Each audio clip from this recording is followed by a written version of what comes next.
Ratiba ya mchezo wa Dar es Salaam Derby kati ya kikosi cha Azam FC dhidi ya Young Africans umepangwa kuchezwa Machi 15 na ulipangwa kufanyika katika uwanja wa Benjamin Mkapa. Taarifa ambazo kutoka serikalini lakini pia katika bodi ya ligi, moja kwa moja uwanja huo upo katika marekebisho na mchezo huo umehamishwa katika uwanja wa Azam Complex Chamazi, ambapo mwanzoni Young Africans walisema kwamba kutumia uwanja wa Azam FC kidogo ulikuwa kama kikwazo, lakini sasa hivi tunaona kwamba anaelekea pale ambapo walipopakataa. Mchezo huu kufanyika katika uwanja wa Azam Complex Chamazi, uwanja ule unaweza kufacilitate kuchezeka kwa mchezo huu? Unaweza, jibu rahisi unaweza, kwa sababu sio mara ya kwanza mchezo wa Young Africans dhidi ya Azam FC kuchezwa katika uwanja huo wa Azam Complex.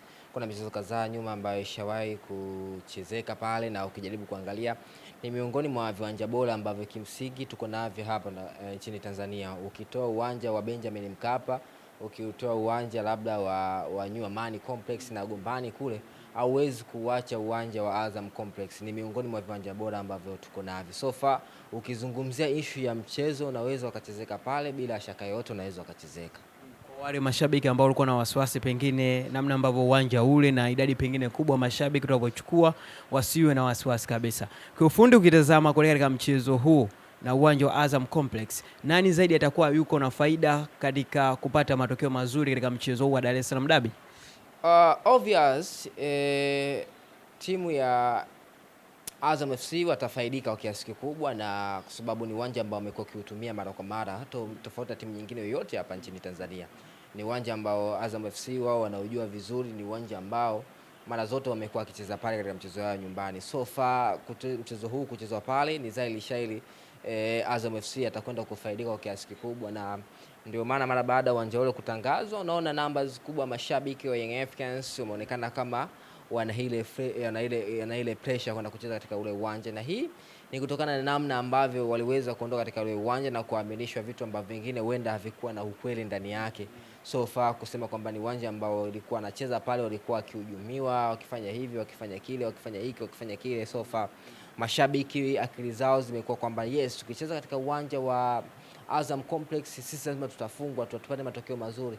Ikumbuka hata msimu ule umalizika, unaona walianza kutumia ule uwanja ligi ilivyoanza, katikati ukaona wamehamia katika uwanja wa KMC.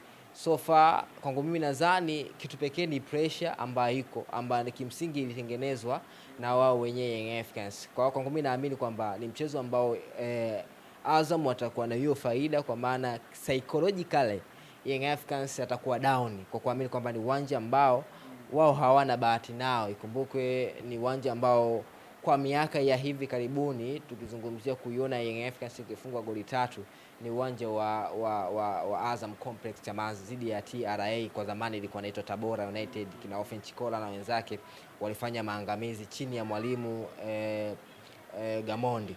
So far kama utajaribu kupitia kwa miaka hivi karibuni, sikumbuki mara ya mwisho Young Africans alifungwa goli 3 katika ligi kuu soka Tanzania bara lini, lakini utagundua kwamba ni uwanja ambao Young Africans waliruhusu hizo goli, idadi kubwa ya magoli hayo. So far hawawezi kuwa comfortable kucheza katika ule uwanja, hawawezi kurelax kucheza katika ule uwanja, kwa sababu tayari mentality tayari wanaamini kwamba ni uwanja ambao wao hawana bahati nao.